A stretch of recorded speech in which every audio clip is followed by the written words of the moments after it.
Hey everyone, it's Linnea for LDRS Creative, and we have another exclusive HSN card making kit to show off today. This one is the Trick or Treat card making kit, and it is perfect for all of your spooky, creepy Halloween cards. Just like other card kits, this one has all of the products you need to make 18 cards. You just need to add your adhesive. So let's start by looking at these 5x7 printed toppers. You'll get a total of 18 of them, 3 each of 6 different designs. And there are designs ranging from a grungy background, a brightly lit spooky fence line, there's a tree, a field of jack-o'-lanterns, and then this purple one with some stars. Next up, you're going to get 2 sheets of rub-on transfers, and these have sentiments and other little critters like bats and spiders that you can put here and there on your cards. And then there are lots and lots of die-cut ephemera pieces. You'll get 3 of each of these pieces, and you can design them and layer them up however you want on the printed toppers. So you can take this large stack of pumpkins and put it in front of a house. You can have that witch flying across the moon. You can have just a house, or you can add in some of these creepy gravestones if you want to. Don't forget these little ghosts. They are adorable peeking out from behind the other elements. Then there are also card bases and envelopes so that you truly have just about everything you need to make these cards.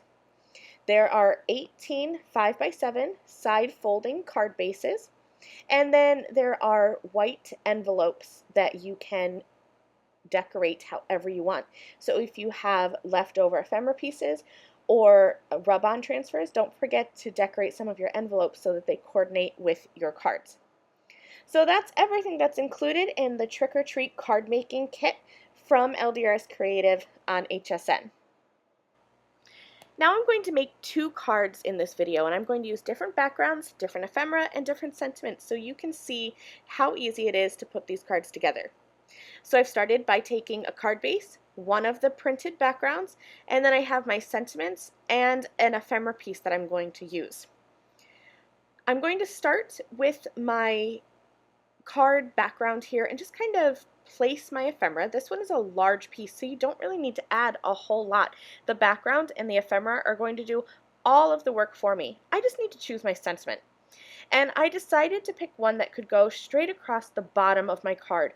I really loved how that moon just looks like it's glowing, and so I didn't want to cover that up. I decided to put a sentiment down at the bottom. So I'm going to go with the one that is orange, and it says Trick or Treat. And my first idea was to just have it stretch across the bottom of the card and to transfer it directly on to my card background. I'm going to take scissors and I'm going to trim out this sentiment, and I am holding, there's actually 2 pieces to these rub-on transfers. There's the top clear sheet that actually has the rub-on printed onto it, and then there's a backer sheet so that that rub-on is protected. So I'm going to remove that backer, and that's that white that kind of has the color to it. So from here you can see that it's just the sentiment on that clear top sheet. Now when I put it over my card, that's when I realized that that wasn't really going to work for me. I could tell just by looking through the sentiment that it was going to blend into that background, and I didn't want it to. So I went ahead and just reached into my little drawer next to me where I keep my scraps of white cardstock and grabbed a piece, and I'm just going to transfer the sentiment onto white cardstock. Now you can place this sentiment on your cardstock and run it through your die cutting machine, or you can use a bone folder or a popsicle stick to transfer it on.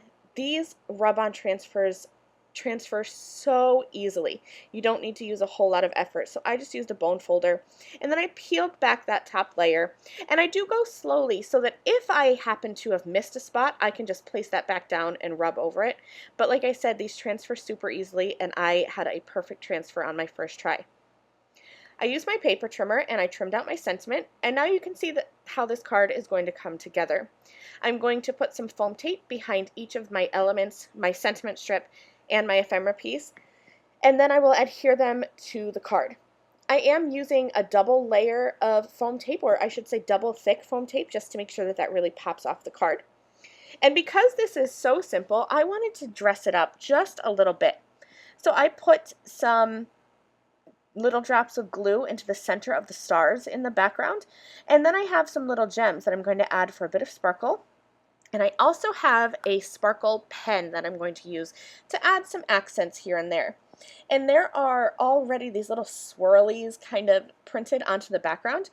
And so rather than doing a whole lot of extra work, I'm just going to follow these swirls with my clear glitter pen. So here I'm going to show you up close that little bit of shine. It's very subtle, but it adds just a little bit of something extra to the card. I'm going to set this one aside and work on the second one. So again, I have a card base, I have one of those printed card toppers, and then I have some ephemera. I went with smaller ephemera pieces this time, so I have a few pieces, and then I'm also going to use those rub-on sentiments again. I'm going to start with the background. I love this background, but I wanted to distress it just a little bit more. And if you know me and my style, you know how much I love to add ink spatters. So I grabbed my white liquid acrylic paint and a paintbrush and just tapped on some white ink to the background, and I will set that aside to dry. It doesn't take long because it's just acrylic paint, so maybe about 5 minutes. And I just worked on my rub-on transfers and kind of putting my pieces together while that dried. I knew that I wanted to have this moon peeking out from behind this spooky haunted house, and so I chose a sentiment that was going to fit right onto that moon. It says happy haunting, and it's in purple, so I knew it would show up on the ephemera. I removed the backer piece and placed that down onto my ephemera piece, and then I'm just going to use my bone folder again to rub over all of those pieces and then peel it back slowly. And here I could see as I was peeling it back that I did miss one spot, so I just placed that back down and then peeled the whole thing off, and I got a perfect transfer once again. Here's how my card is going to get laid out, and I noticed that I had a little bit of space in the left area of the moon, and so I wanted to add a little spider hanging down from one of those letters just to add a little bit more creepy spookiness to the card. By now my background is dry, and all I have to do is add my ephemera pieces on top. So I'm using, again, a double thick layer of foam tape to make sure that these embellishments really stand out. And then I'm going to adhere the house and the moon over towards the right. And then I have the tombstones that I'm going to add to the left just to give it a little bit of a creepy vibe. And I am going to add them with foam tape as well. Now I wanted to again add something just a little extra to this card, so I grabbed my glossy accents. This is just a clear lacquer that I can put over top of my windows to give them a little bit of shine, because windows are glass, so I wanted to just accentuate those glowing windows with the glossy accents. And then that takes maybe about 15 minutes until it's dry enough for me to handle. And I added a few gems here and there as well. So here's where you can see just that little bit of shine. It's a small touch, but I really think it brings everything together. Now here are two of the cards that I made, and you can see the shine and the glitter on this one, and then just that little bit of shine on the windows on this one, and then of course those ink spatters I added to the background. I hope that these two ideas give you a jumping off point for inspiration for your trick-or-treat card making kit. Thanks for watching, and I'll see you soon. Bye!